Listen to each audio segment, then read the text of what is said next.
This happened about a year ago. I was 32 and had just moved to this new city for my freelance graphic design work. I thought I'd love the peace of my cozy apartment after years of sharing with roommates. At first, everything felt normal. There was a comfort in the solitude, or so I thought. I've never stopped thinking about it. One late night, I was sitting at my desk, working on a project. The place was quiet, just the sound of my keyboard. Then, I heard this soft tapping behind the wall. I thought it was just the old pipes. But it didn't sound random. It felt rhythmic, almost like someone was trying to communicate. I convinced myself it was nothing. Over the next few nights, things took an odd turn. The tapping changed into a low humming sound. It echoed in the quiet moments, especially once the night fell. The noise kept me awake. I wondered if it was my imagination. Then I started looking out the windows at my neighbors' places. I noticed strange flickers of light and movement, but each time I peeked, the apartment seemed empty. I tried to focus on my work despite the disturbances. I kept my door locked tight, feeling pretty sure that would keep me safe. But one morning, I woke up to find my door slightly ajar. I couldn't believe it. I was sure I had secured it the night before. My heart raced. What had happened? Did I just forget? It felt like something was lurking in the corners of my mind. I thought about the neighbors, the sounds, the lights. Maybe it was all a coincidence. I wanted to reason it away, but I couldn't shake the feeling that there was something off about the building. I started to think back. Were the tapping and humming some sort of warning? Were they connected to the door being left open? I sat in my living room, the familiar creaks of the apartment sounding louder in the silence. I felt cold, like there was a presence I couldn't see. Outside, the streets buzzed with life. But in my apartment, the air felt stale and heavy. I stared at the walls, half expecting them to speak. I wasn't sure what I was hoping for. The humming increased, almost drowning out my thoughts. I squeezed my eyes shut, willing it to stop. Then I heard the tapping again, closer than ever. I felt drawn to it. Something prompted me to stand up and walk toward it. My heart slammed in my chest. I opened the door slowly, peering into the hallway. Then, I heard someone whisper my name from behind me. I turned, but there was nothing there. I felt a chill down my spine. I took a step back, bumping into the desk. Then I heard it again, that whisper, clearer this time. It was a voice I didn't recognize. I felt paralyzed. I twisted my head, scanning the room. The humming grew louder, almost wrapping around me. Suddenly, I noticed something in the corner. My cat, who had been silent all night, crouched and staring. But he wasn't looking at me. He was staring at something behind me. I turned, and just then, a shadow flickered in the dim light. A figure stood at the edge of the hallway, dark and indistinct. My breath caught. I blinked, and it was gone. I was alone again. But I wasn't. The whisper returned, much louder now, echoing through the walls, "I'm here." I ran to the door, my heart racing. I had to get out of there. As I fled, I didn't look back. The tapping continued, filling my thoughts with dread. I never went back to that apartment. I still can't explain it. I wonder if I was just imagining things, or if something really was there, waiting. The next day, I found myself sitting in a small cafe down the street, drowning my coffee in regret. I didn't know how far I would have to run to escape what happened in that apartment. I toyed with the idea of going back just to collect a few things, my laptop, my clothes, but the thought paralyzed me with fear. The whispers and shadows purred in the back of my mind like a menacing cat.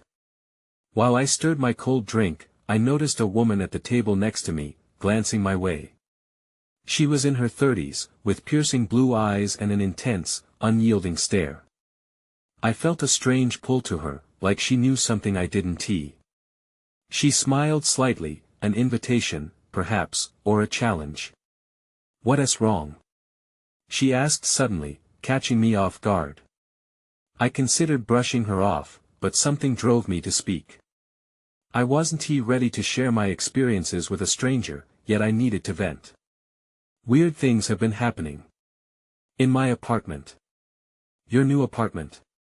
She said, eyebrows arching. How did you know? I'm not a mind reader, she replied with a smirk. I live in the same building. Trust me, you're not the first. It's South and Old Place. Her words sent a shiver down my spine. What do you mean? There are stories, she said, lowering her voice. Her gaze flickered around the cafe, and I leaned in closer, intrigued. People hear things tapping, humming. Sometimes voices. A few have even claimed to see things. I was taken aback. It wasn't just me. I stammered, why didn't anyone tell me? Most don't take it seriously, she replied. Or they just move out. I felt a mix of relief and dread. Real experiences or paranoia? The question spun in my mind. I wanted to ask more, but my courage faltered.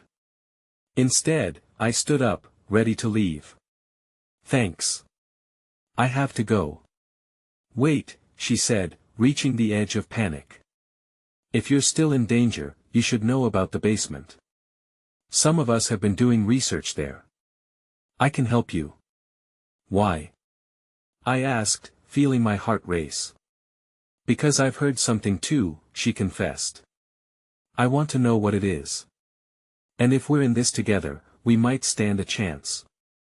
Though her words sent a chill through me, I felt oddly compelled to follow her lead. I had to learn more about this creeping shadow hanging above my life. That evening, she took me back to the building. The sun was setting, casting strange shadows against the walls. For a moment, I hesitated at the door. Everything in me screamed to run, but curiosity pushed me onward. As we entered the building, the familiar hum of dread twisted in my gut. I wasn't sure if I was ready. We descended the steps leading to the basement, both of us holding flashlights. As we neared the bottom, I spotted something on the damp floor. What is that? My breath caught when I saw what it was: papers littered around an old box, covered in dust. I knelt down, igniting a spark of fear in my veins. Then everything went dark. I felt a sudden jolt of panic. The air thickened, and I could have sworn I heard whispers all around us, echoing, "We're here." I blinked, shivering in the thick darkness enveloping us. The whispers grew louder, swirling in and out of my consciousness like a chilling wind. I reached for the flashlight, but my fingers trembled too much to get a grip. Just then, a low hum filled the air, vibrating through my body, making my heart race. "Are you okay?" the woman asked, her voice barely above a whisper. "Not really," I admitted, trying to steady my breath. In that moment of panic, I realized I didn't even know her name. "What is going on?" "I don't know," she replied, her voice wavering. "It's like they're here with us." "Are you sure you want to do this?" The question hung in the air like a noose. I wanted to bolt up the stairs, but I also needed answers. "We can't just leave," I said, trying to sound more confident than I felt. "Right," she agreed, and her flashlight flickered before illuminating the box. My eyes widened as my mind raced. "What if it's connected?" I said, pointing at the papers scattered around. "Let's check it out," she urged, her voice firmer now. We both knelt on the damp floor, hands brushing aside the dust and debris. The papers were old, yellowed, covered in what looked like strange symbols and drawings. I picked one up, squinting at the faded ink. "What does this mean?" I asked, feeling a chill creep up my spine as a gust of air swept through the space. She studied it closely. "These look like ritual notes. Maybe someone was trying to summon something." The word struck me like a punch. Summon. Like a ghost. Or something worse, she said, fear creeping into her eyes. Just as I opened my mouth to respond, I heard a scuffling sound behind us. My heart leaped. What was that? I whispered, feeling paralyzed. Stay quiet, she hissed, her own voice thick with tension. The air felt electric. I turned to look behind us, my flashlight beam slicing through the darkness, revealing nothing but empty corners and peeling walls. As I faced the box again, a chill swept over me, and I had a sickening thought. What if something is awake? Focus, she said urgently, shaking me from my thoughts. We need to keep looking. I knelt down, flipping through more papers, trembling as I discovered names and dates, some of them crossed out. It's a list, I murmured. But it looks like there are fewer names every time. Like they disappeared, she added, her face pale under the weak glow of her flashlight. I could feel the weight of so many questions settling on my chest, thick and suffocating. Then something shifted behind me again. I spun around, heart pounding. That S when I saw it. A faint light flickering at the edge of the basement. It wasn't the comforting glow of another flashlight but a flickering, candle-like flame. Do you see that? I stammered, pointing. Yes, she whispered, but her expression shifted from curiosity to dread as the whispers rose again. We should get out. Now. But the flickering light drew me in, igniting a strange, dangerous curiosity in my gut. I hesitated, caught between fear and the urge to understand what was happening. Let us go, she urged, standing up. Before I could respond, the whispers exploded into inaudible screams, signaling the arrival of something unseen. I felt my spine tingle as the temperature dropped, and suddenly, the light was gone. Everything went pitch black. I felt her hand grasp mine in the dark, fear radiating from her obviously trembling body. We need to go, she repeated, more insistently this time. I wanted to argue, but the tightness in my chest and the anticipation of what might happen next scattered my thoughts.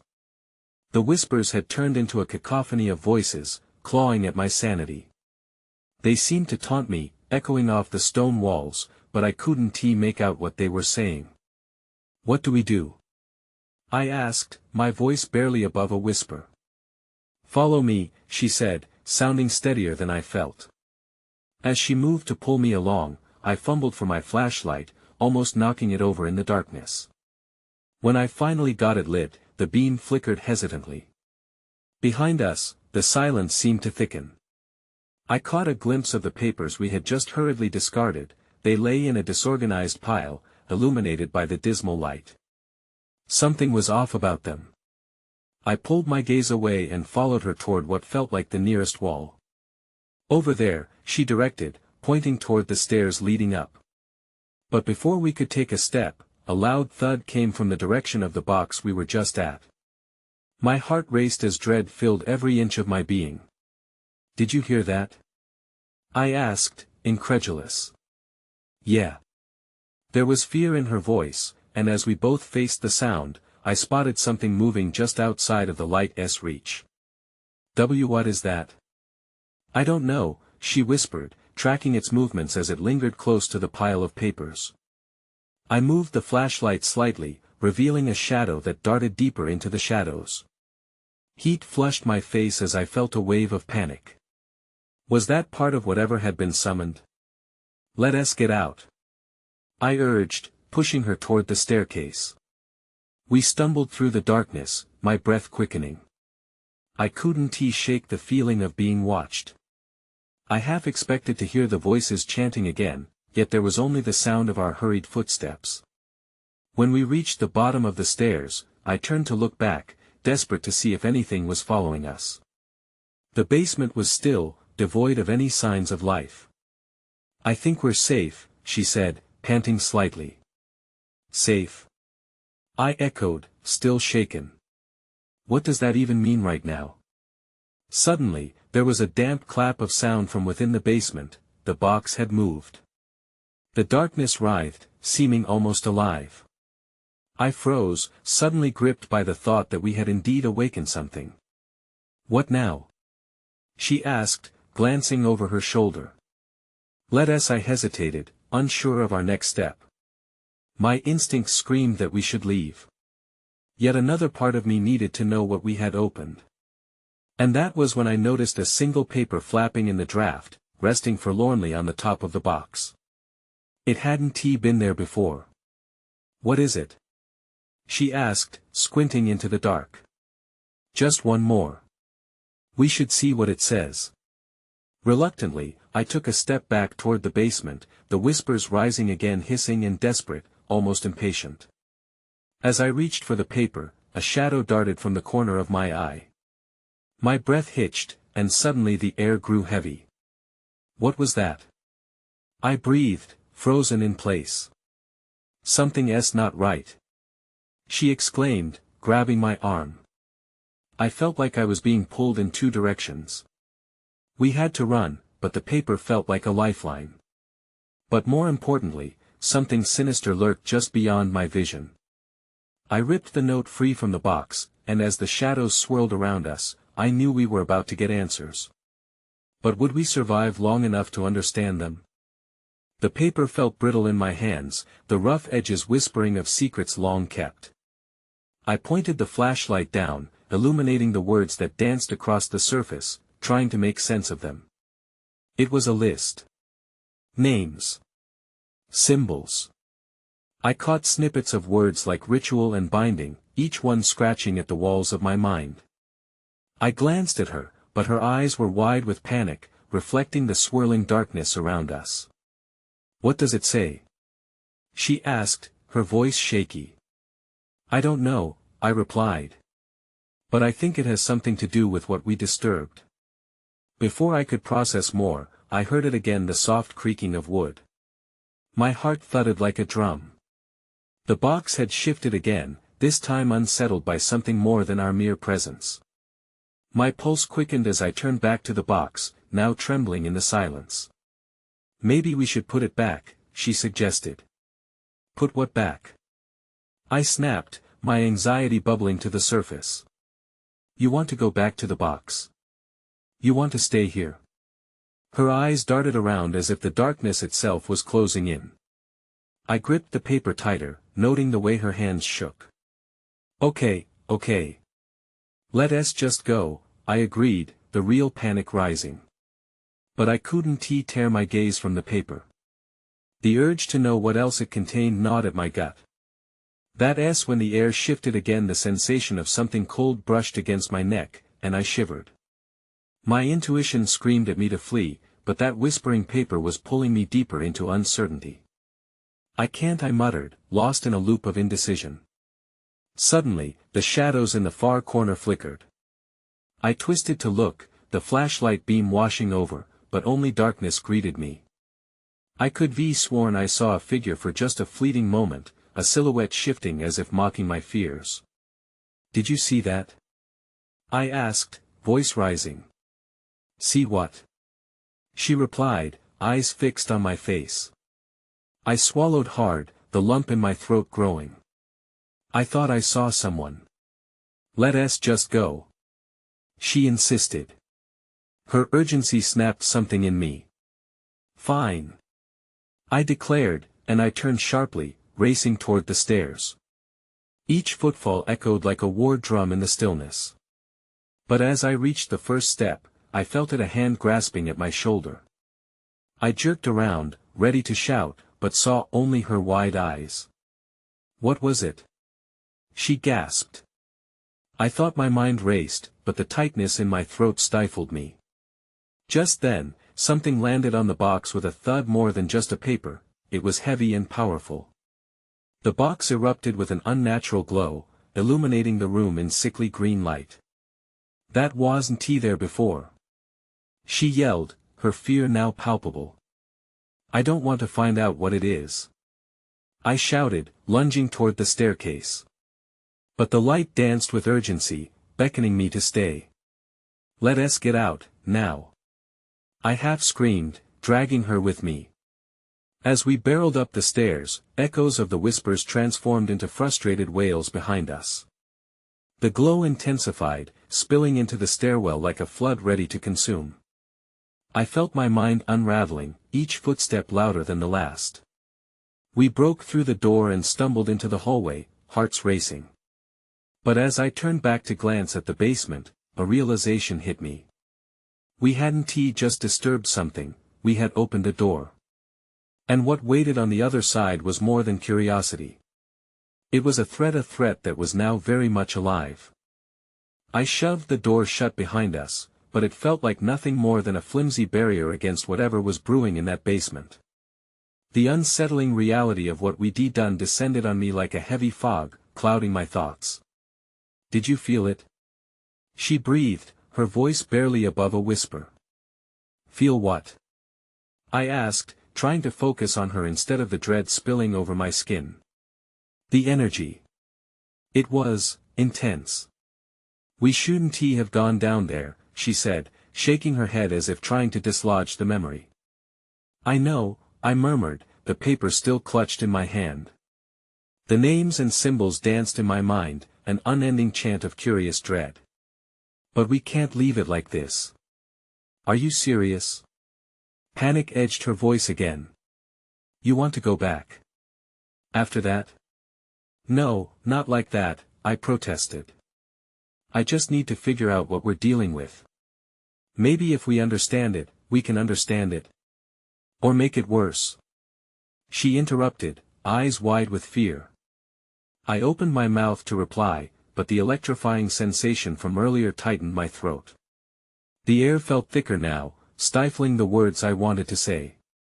Just then, a loud knock echoed through the hallway, sharp and insistent. We both froze. Did you hear that? I asked, heart racing again. Yeah. Her eyes darted to the front door. Is someone here? I edged toward the nondescript wooden door, hands trembling. I glanced back at her, searching for reassurance. All I found was the reflection of my own terror. Maybe it's just someone passing by, I suggested, trying to sound more confident than I felt. The knocking came again, more urgent this time. It felt wrong, too deliberate. I took a deep breath and glanced through the peephole, my heart nearly stopping. What is it? She whispered, voice trembling. Nothing. No one is there. Then why do I feel like someone is watching me? Her eyes widened, glancing briefly over her shoulder. Before I could reply, the light flickered above us, casting long shadows down the hall. My pulse quickened again. The air felt electric, charged with something I couldn't see. The knocking turned into something else, a raspy voice breaking through the silence.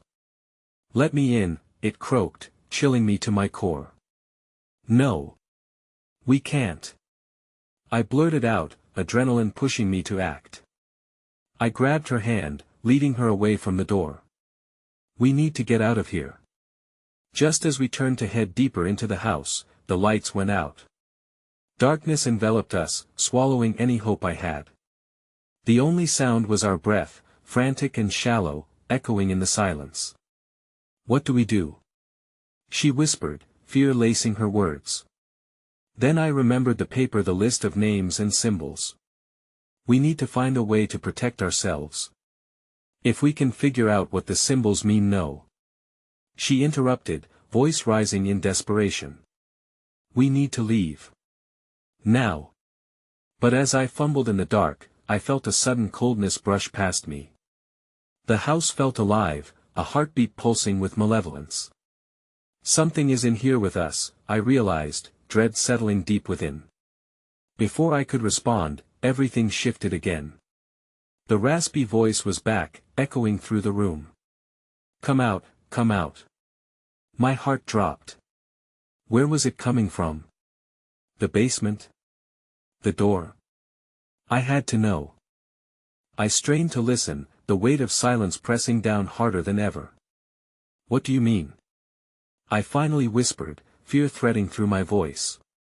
The raspy voice edged closer, and I could feel my skin prickling as if someone was just behind me. I turned instinctively, half expecting to see something lurking in the shadows, but the darkness was thick enough to hide even a whisper. Maybe we should just go upstairs, she suggested, her breath quickening. We can call for help or no. My voice was louder than I intended, pushing back against panic. We need to stay together. If we go upstairs, we'll be trapped. I felt the chill again. It was colder now, and I couldn't shake the feeling that something was shifting around us like a predator circling its prey. I remembered the paper in my pocket, the names on it. Maybe there was a connection. Do you still have that paper? I asked, hoping to distract her from our horrifying surroundings. Yes, she said, her voice shaking as she pulled it out. But what are we going to do with it? We need light.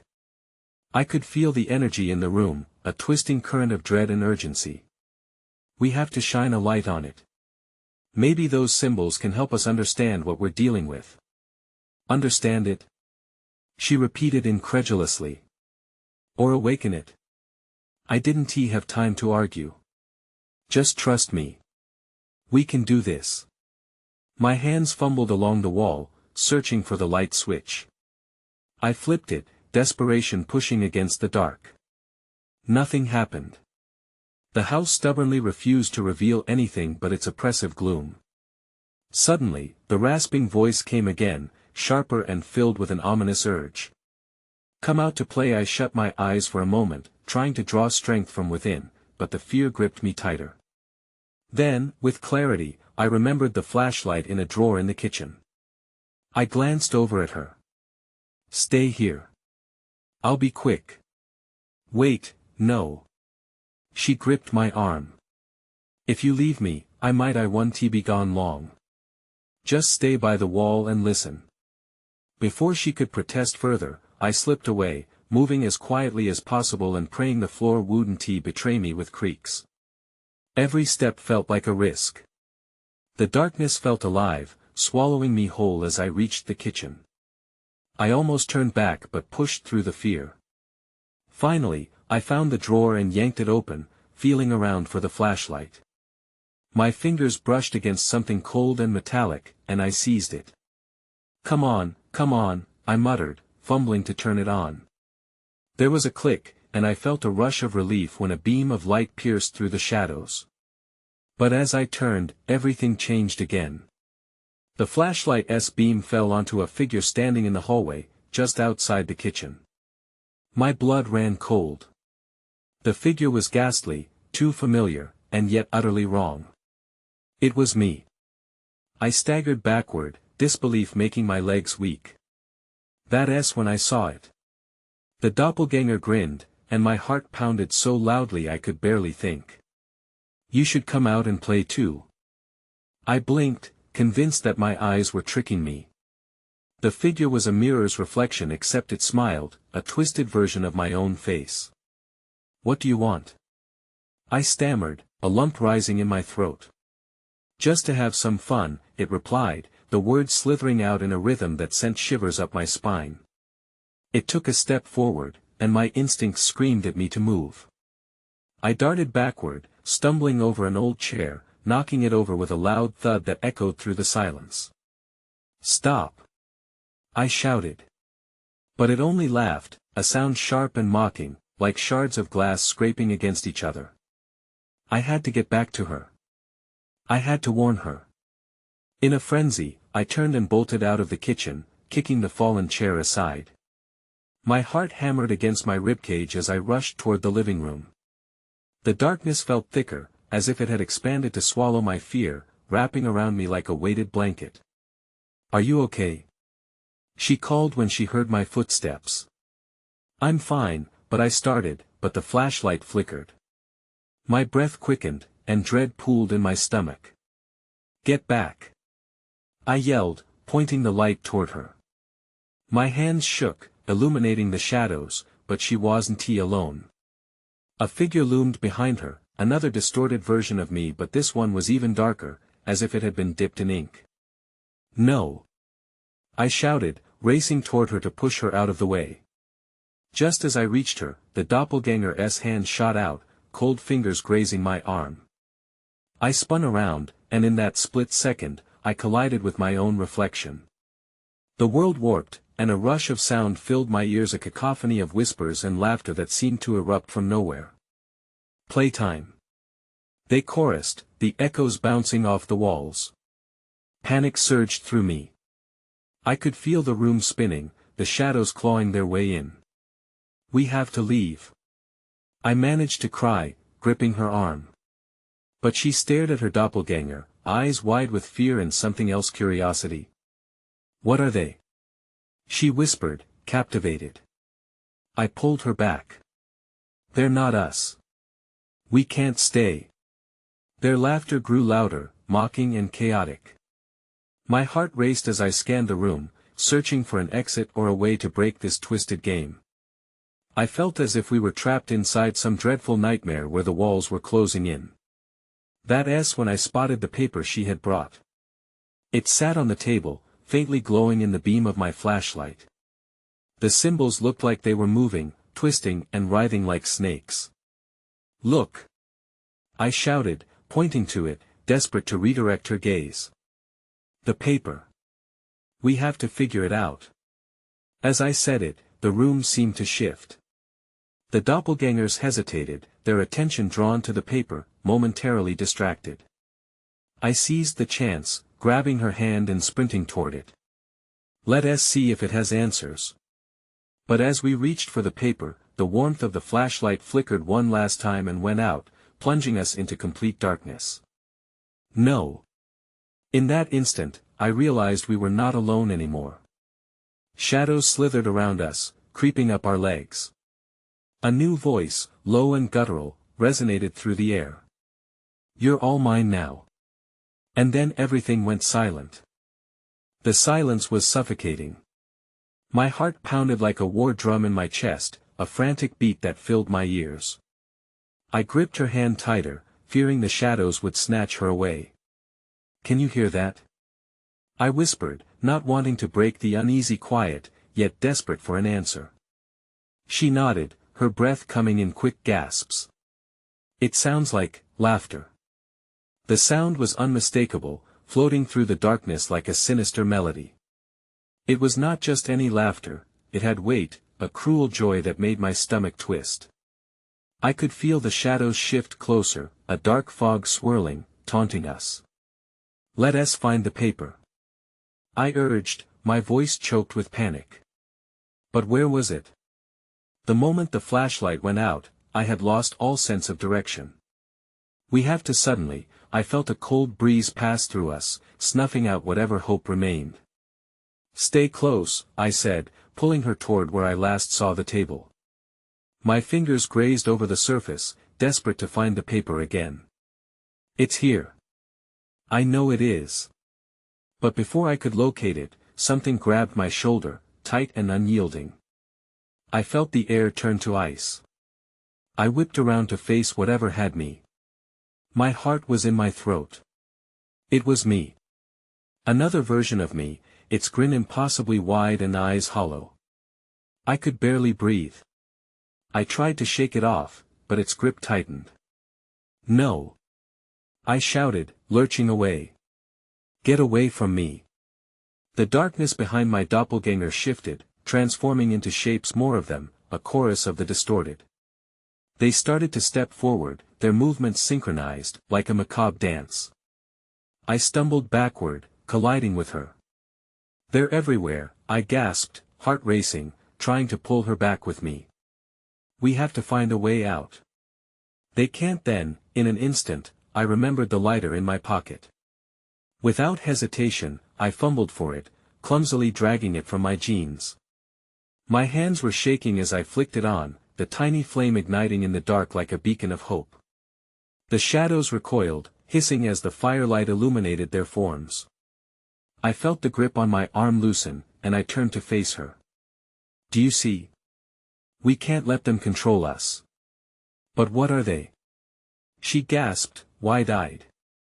Why do they look like us? I don't know. I stared into their dark reflections, fear clawing at me. But if we stick together, we can beat them. Just focus on the fire. We moved to the center of the room, the lighter casting eerie shadows as they flared. The laughter turned into a chorus of shrieks, angry and confused. Leave her! I shouted, brandishing the flame like a weapon. Just then, one of the doppelgangers lunged forward, but I thrust the flame towards it. It screamed, dissolving into a cloud of smoke. I couldn't believe it, I could fight back. That's it. I yelled, energizing with newfound determination. We can fight them. I made another lunge at the shadows surrounding us, ready to take them on, but then I felt a chilling shift in the air again. A new voice echoed from the dark recesses, deep and resonant. You can't escape your true self. And then a gust of wind snuffed out the flame, plunging us back into darkness. I gasped, the void engulfing us once more. The laughter faded to whispers, sinister and mocking, echoing through my mind. I felt the weight of my fears pressing down, the darkness closing in like a vice. No, not again. I muttered, panic rising as I stumbled backward, pulling her with me. Where are they? She whispered, her voice trembling. What do we do? Stick together, I managed to say, my voice faltering. We need to find a way to fight this. The oppressive air felt alive around us, thickening as the whispers grew more chaotic, as if they were circling us, cackling and waiting to pounce. But then there was again a breath of cold air. I squinted into the dark, straining my senses. The shadows shifted, their forms contorting, and I felt something slide past my arm. Just keep moving. I urged her, more to the instinct than the thought. We backed toward the exit, the faint light of the hallway inching toward us like salvation. It felt like something was watching, waiting for the moment we faltered.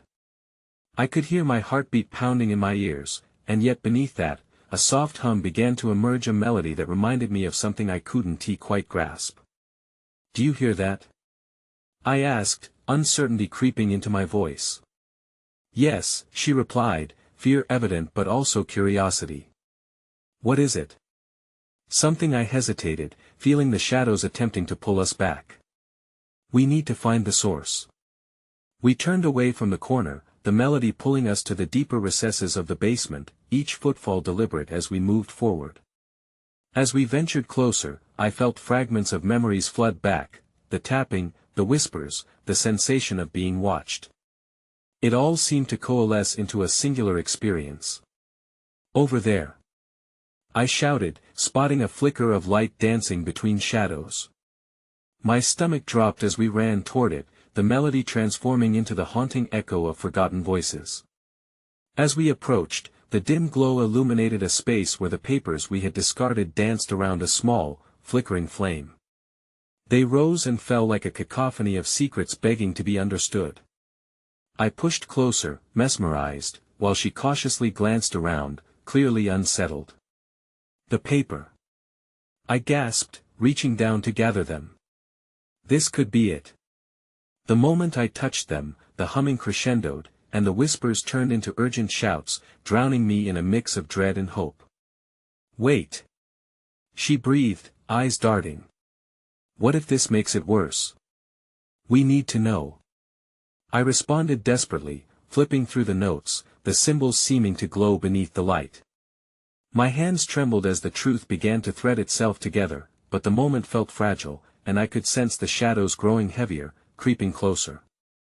That's when I felt it again, the cold, rushing back as if the air had turned to ice. We need to do something. I yelled, still poring over the names and incantations. These rituals, they might bind them, or free them. She countered, her voice sharp with panic. We can't risk that. The shadows shifted anxiously, and I could see now, their resemblance to us growing sharper, mocking our expressions. Just a little longer. I pleaded, my heart pounding, anger and fear battling within. What else could we lose? And as if on cue, a terrible roar erupted, one that rattled through the very walls around us, knocking the flame back, plunging us into uncertainty once more. The papers flew from my hands, scattering like autumn leaves in a storm. Run! I shouted, grabbing her wrist as we darted toward the stairs. The voices howled behind us, a cacophony of rage swirling in the air. I could feel the breath of their fury on my neck. But once more, as we neared the exit, the shadows lunged, and the darkness seemed to shatter around us. The air turned stagnant, and I found myself being pulled back into a chilling embrace. "We can't let them win," I gasped, forcing myself to act. I swung my arms around in a wide arc, trying to escape their grasp, and to my surprise, something sparked. The energy from the basement surged through me, igniting a fire that overcame the unease. The shadows recoiled, howling in an otherworldly chorus. I looked at her, our fears galvanized into determination. We had to act. "Think!" I yelled. "The paper, the symbols, it's all connected. We have to do something now. Say the names," she cried, her voice rich with urgency, igniting my resolve. I began to chant, the names flowing from my lips, the rhythm pulling the shadows back with every syllable. Instantly, the air ignited, swirling around us, locking the specters in place. "Focus!" she shouted. "We're almost there." As we repeated the names, a blinding light surged from the ground up, encasing us in a barrier of warmth and shining energy. The shadows screamed louder, and the warmth enveloped us, filling us with a sense of purpose. Finally, in a final push, we roared together the last incantation, sealing the dark beings away, their cries dissipating into the ether. The glow expanded, consuming the darkness, sending the shadows spiraling back into the void. As the light smacked the world around us, I felt the pull of the basement fading slowly, and then I gasped as the light broke. The world had returned to normal, the whispers silenced. But as we stood there, panting, everything felt still and empty. The basement was quiet, yet I felt something in my gut, the weight of unhelpful questions still curling in the back of my mind. "Did it work?" she asked, her voice a whisper. "I don't know," I admitted, still catching my breath. But I think we exchanged a look, uncertainty clear in our eyes. The flicker of shadows still danced at the corners of our vision, reminding me this wasn't finished. The walls held echoes of secrets long buried, and shadows whispered beneath the surface. "Maybe we should leave this place," she finally suggested, her voice trembling. "Agreed," I replied, and as we made our way toward the exit, something inside urged me to look back one last time. The basement door creaked open, just a crack, the symbols still glowing faintly in the darkness. A reminder of a story left unwritten. Perhaps, I thought, in the shadows, a piece of me would always wonder what lay beneath, unanswered questions lingering just beyond reach. I turned away, leading her out into the safety of the hallway. With every step, I felt the weight lift, but the uncertainty sat at my core like a forgotten dream waiting to be summoned. I never spoke much about that night. I moved away shortly after, seeking peace in a new city, trying to weave a life around my art and freelance work. But sometimes, when the darkness falls, those names whisper back at me like an unending echo. I wonder if anyone else still listens. Final reflection, I still think about that night sometimes, the shadows and whispers clinging to my memory. I left the apartment behind, but part of me wonders, what if it's not over? What if something still waits in the shadows? But mostly, I try not to think about it.